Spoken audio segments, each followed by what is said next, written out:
महाकालेश्वर ज्योतिर्लिंग भगवान शिव के द्वादश ज्योतिर्लिंगों में से एक है। आज का दिन उज्जैन के महाकालेश्वर ज्योतिर्लिंग मंदिर के लिए विशेष है, क्योंकि आज भव्य महाकाल लोक कॉरिडोर के लोकार्पण होने वाला है, जो भगवान शिव की महिमा, उनके अवतारों और उनसे जुड़ी महत्वपूर्ण बातों के लिए समर्पित है। आज इस अवसर पर हम जानते हैं कि महाकालेश्वर ज्योतिर्लिंग की उत्पत्ति कैसे हुई, इसकी पौराणिक कथा क्या है। काशी के ज्योतिषाचार्य चक्रपाणि भट्ट कहते हैं कि भगवान शिव काल से परे हैं, वे आदि हैं और वे अनंत हैं। वे महाकाल हैं। जिन लोगों को अकाल मृत्यु का भय रहता है, उनको महाकालेश्वर ज्योतिर्लिंग का दर्शन करना चाहिए। महाकाल की कृपा से अकाल मृत्यु भी टल जाती है। जिस पर महाकाल की कृपा हो जाए, उसका काल भी कुछ नहीं बिगाड़ सकता है। महाकालेश्वर ज्योतिर्लिंग की पौराणिक कथा का वर्णन शिव पुराण में है। महाकालेश्वर ज्योतिर्लिंग की पौराणिक कथा। शिव पुराण की कथा के अनुसार उज्जैनी में चंद्रसेन नाम का राजा शासन करता था, जो शिव भक्त था। भगवान शिव के गणों में से एक मणिभद्र से उसकी मित्रता थी। एक दिन मणिभद्र ने राजा को एक अमूल्य चिंतामणि प्रदान की, जिसको धारण करने से चंद्रसेन का प्रभुत्व बढ़ने लगा। यश और कीर्ति दूर दूर तक फैलने लगी। दूसरे राज्यों के राजाओं में उस मणि को पाने की लालसा जाग उठी। कुछ राजाओं ने चंद्रसेन पर हमला कर दिया। राजा चंद्रसेन वहां से भागकर महाकाल की शरण में आ गया और उनकी तपस्या में लीन हो गया। कुछ समय बाद वहां पर एक विधवा गोपी अपने 5 साल के बेटे के साथ वहां पहुंची। बालक राजा को शिव भक्ति में लीन देखकर प्रेरित हुआ और वह भी शिवलिंग की पूजा करने लगा। बालक शिव आराधना में इतना लीन हो गया कि उसे माँ की आवाज सुनाई नहीं दे रही थी। उसकी माँ उसे भोजन के लिए बार बार आवाज लगा रही थी। बालक के ना आने पर गुस्साई माँ उसके पास गई और पीटने लगी। शिव पूजा की सामग्री भी फेंक दी। बालक माँ के इस व्यवहार से दुखी हो गया। तभी वहां पर चमत्कार हुआ। भगवान शिव की कृपा से वहां पर एक सुंदर मंदिर निर्मित हो गया, जिसमें दिव्य शिवलिंग भी था और उस पर बालक द्वारा अर्पित की गई पूजा सामग्री भी थी। इस तरह से वहां पर महाकालेश्वर ज्योतिर्लिंग की उत्पत्ति हुई। इस घटना से उस बालक की माँ भी आश्चर्यचकित रह गई। जब राजा चंद्रसेन को इस बात की सूचना मिली, तो वह भी महाकालेश्वर ज्योतिर्लिंग के दर्शन करने पहुंच गया। जो राजा मणि के लिए चंद्रसेन पर हमला कर रहे थे, वे युद्ध का मार्ग छोड़ महाकाल की शरण में आ गए। इस घटना के बाद से ही भगवान महाकाल उज्जैनी में वास करते हैं। जिस प्रकार से काशी के राजा बाबा विश्वनाथ हैं, वैसे ही उज्जैन के राजा भगवान महाकाल हैं। भस्म आरती से जुड़ा है रहस्य। प्राचीन काल में राजा चंद्रसेन शिव के बहुत बड़े उपासक माने जाते थे। एक दिन राजा के मुख से मंत्रों का जाप सुन एक किसान का बेटा भी उनके साथ पूजा करने गया, लेकिन सिपाहियों ने उसे दूर भेज दिया। इसके बाद वह जंगल के पास जाकर पूजा करने लगा और वहां से एहसास हुआ कि दुश्मन राजा उज्जैन पर आक्रमण करने जा रहे हैं। ऐसे में उसने प्रार्थना के दौरान ये बात पुजारी को बता दी। धीरे धीरे बात पूरे में फैल गई और उस समय विरोधी राक्षस दूषण का साथ लेकर उज्जैन पर आक्रमण कर रहे थे। दूषण को भगवान ब्रह्मा का वरदान था कि वो दिखाई नहीं देगा। उस समय पूरी प्रजा भगवान शिव की पूजा में लीन थी। तभी अपने भक्तों की पुकार सुनकर महाकाल प्रकट हुए और दूषण का वध कर दिया। फिर उसकी राख से श्रृंगार की, फिर विराजमान हो गए। तभी से भस्म आरती की परंपरा बन गई है, जो आज तक चली आ रही है। आखिर क्या है उज्जैन के महाकालेश्वर मंदिर का रहस्य? मध्य प्रदेश राज्य के उज्जैन नगर में स्थित महाकालेश्वर मंदिर को तो सभी लोग जानते हैं, लेकिन इसके रहस्य को बहुत कम लोग जानते होंगे। जानकारी के लिए आपको बता दें कि यह मंदिर भगवान के 12 ज्योतिर्लिंगों में से एक माना जाता है। तो दोस्तों, आज हम आपको महाकालेश्वर मंदिर से 10 रहस्य के बारे में बताएंगे, जिन्हें सुनकर आप दंग रह जाएंगे। तो चलिए बिना समय गंवाए शुरू करते हैं। महाकाल नाम का रहस्य। महाकाल का संबंध केवल मृत्यु से है, परंतु यह पूरा सच नहीं है। काल के 2 अर्थ होते हैं, एक समय और दूसरा मृत्यु। काल को महाकाल भी कहा जाता है, क्योंकि प्राचीन समय में यहीं से पूर्ण विश्व का मानक समय निर्धारित होता था। इसीलिए इस ज्योतिर्लिंग का नाम महाकालेश्वर रखा गया। दूसरा कारण भी काल से ही जुड़ा है। दरअसल महाकाल का शिवलिंग तब प्रकट हुआ जब महादेव को एक राक्षस दूषण का अंत करना था। भगवान शिव उस राक्षस का काल बनकर आए। उसी दिन के बाद अवंती नगरी उज्जैन के नाम से जाना जाता है। वहां के वासियों के आग्रह पर महाकाल वहां उपस्थित हो गए। यह समय नकाल के अंत तक नहीं रहेंगे, इसीलिए भी इन्हें महाकाल कहा जाता है। क्यों यहाँ रात नहीं बिताता था कोई राजमंत्री?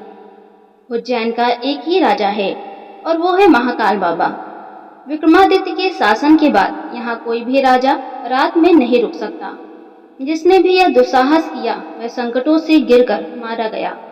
पौराणिक कथा और सिंहासन बत्तीसी की कथा के अनुसार राजा भोज के काल से ही यहाँ कोई राजा नहीं रुक सकता है। वर्तमान में भी कोई राजा या मुख्यमंत्री या प्रधानमंत्री यहाँ रात में नहीं रुक सकता। इससे जुड़े कई उदाहरण भी प्रसिद्ध हैं, जिनके बारे में आपको जानकर आश्चर्य होगा। एक बार देश के चौथे प्रधानमंत्री मोरारजी देसाई जब मंदिर के दर्शन करने के बाद रात में यहाँ रुके थे तो उनकी सरकार अगले ही दिन गिर गई। ऐसे ही कर्नाटक के मुख्यमंत्री बीएस येदियुरप्पा भी उज्जैन में रुके थे तो उन्हें कुछ ही दिनों के अंदर अपना इस्तीफा देना पड़ा था। कुछ लोग मानते हैं कि कुछ लोगों के मुताबिक महाकाल भगवान ही शहर के राजा हैं और उनके अलावा कोई और राजा यहाँ नहीं रुक सकता। महाकाल की भस्म आरती का रहस्य। जितना प्राचीन भगवान महाकाल का मंदिर है उतना ही रहस्यमय यहाँ होने वाली भस्म आरती भी है। प्राचीन काल में राजा चंद्र सिंह शिव के बहुत बड़े उपासक माने जाते थे। जब राजा रिपुदमन ने उज्जैन पर आक्रमण किया और राक्षस दूषण के जरिए वहां की प्रजा को प्रताड़ित किया, तब राजा ने मदद के लिए भगवान शिव से गुहार लगाई। प्रजा की गुहार भगवान शिव ने सुनी और स्वयं दुष्ट राक्षस का वध किया। इतना ही नहीं, भगवान शिव ने भूषण की राख से अपना श्रृंगार किया और वह हमेशा के लिए यहाँ बस गए और इस तरह से भस्म आरती की शुरुआत हुई। चिता भस्म से की जाती थी आरती। यहाँ पर भगवान शिव के शिवलिंग पर चिता की ताजी भस्म से आरती की जाती थी और इसी से उनका श्रृंगार भी होता था।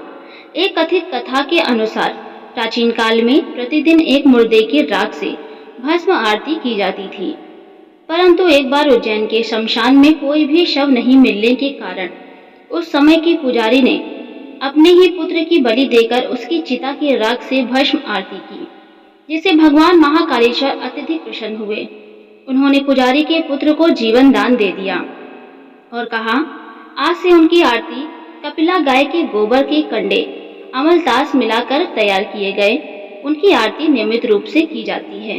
रहस्यमय श्री नागचंद्रेश्वर मंदिर। राज सम्मत श्री नागचंद्रेश्वर मंदिर। महाकालेश्वर मंदिर के बारे में तो आप सभी जानते ही होंगे, लेकिन आप में से शायद ही कोई ऐसा व्यक्ति होगा जो श्री नागचंद्रेश्वर मंदिर को पहचानता होगा। वर्तमान में जो महाकालेश्वर ज्योतिर्लिंग है वे 3 खंडों में विभाजित हैं। निचले खंड में महाकालेश्वर, मध्य खंड में ओमकारेश्वर तथा उपखंड में श्री नागचंद्रेश्वर मंदिर है। स्वयंभू ज्योतिर्लिंग। 12 ज्योतिर्लिंगों में से महाकाल ही एकमात्र सर्वोत्तम शिवलिंग है, अर्थात आकाश में तारक शिवलिंग, पाताल में हाटकेश्वर शिवलिंग और पृथ्वी पर महाकालेश्वर शिवलिंग ही मान्य शिवलिंग है। मान्यता है कि महाकाल मंदिर में शिवलिंग स्वयंभू हैं। विश्व भर में काल गणना की नगरी कहे जाने वाले उज्जैन में मानता है कि भगवान महाकाल ही समय को लगातार चलाते हैं और काल भैरव काल का नाश करते हैं। दक्षिणमुखी शिवलिंग। दक्षिणमुखी शिवलिंग इस समय पूरे संसार के सभी शिव मंदिरों को स्थापित शिवलिंग और अन्य ज्योतिर्लिंगों की जलाधारी उत्तर दिशा की ओर है, किंतु महाकालेश्वर की एक ऐसा शिवलिंग है जिसकी जलाधारी दक्षिण दिशा की ओर है, इसीलिए उन्हें दक्षिण मुखी महाकाल के नाम से भी जाना जाता है। मंदिर जहां भगवान को पिलाई जाती है मदिरा। महाकाल मंदिर से जुड़ी है जहां भैरव बाबा का मंदिर स्थित है। दुनिया का एकमात्र ऐसा मंदिर है जहां पूरी दुनिया में मंदिरों के आसपास से शराब की दुकानें हटा दी जाती हैं। वहीं दूसरी ओर महाकाल के मंदिर परिसर से लेकर इसके रास्ते में बहुत सारी शराब की दुकानें लगाई गई हैं। यहाँ प्रसाद बेचने वाले भी शराब अपने पास रखते हैं। आज तक यह कोई नहीं जानता कि भगवान को शराब पिलाने का रिवाज कब से है और आखिर इतनी मदिरा पीते हैं तो जाती कहाँ है। जूना महाकाल शिवलिंग को नष्ट करने की कोशिश करी गई, जिसके कारण पुजारियों ने उसे छुपा दिया और इसकी जगह दूसरा शिवलिंग रखकर उसकी पूजा करने लगे। बाद में उन्होंने उस शिवलिंग को वहीं महाकाल के प्रांगण में अन्य जगह स्थापित किया, जिसे आज जूना महाकाल कहा जाता है। हालांकि कुछ लोगों के अनुसार असली शिवलिंग को छेड़ होने से बचाने के लिए ऐसा किया गया था। महाकालेश्वर मंदिर के रहस्य। वैसे तो मंदिरों में रोजाना चमत्कार होते हैं, लेकिन सभी चमत्कार आम लोगों तक नहीं पहुंच पाते हैं। ऐसा ही एक दुर्लभ चमत्कार महाकाल मंदिर के गर्भगृह में लगे सीसीटीवी कैमरे में कैद हो गया और किसी सदस्य ने इस चमत्कार को सार्वजनिक कर दिया। इसीलिए इस तस्वीर को सावन महाशिवरात्रि में बाबा महाकाल बेलपत्र से ढक दिया जाता है और उसके बाद यहाँ भक्तों का आना जाना मना है।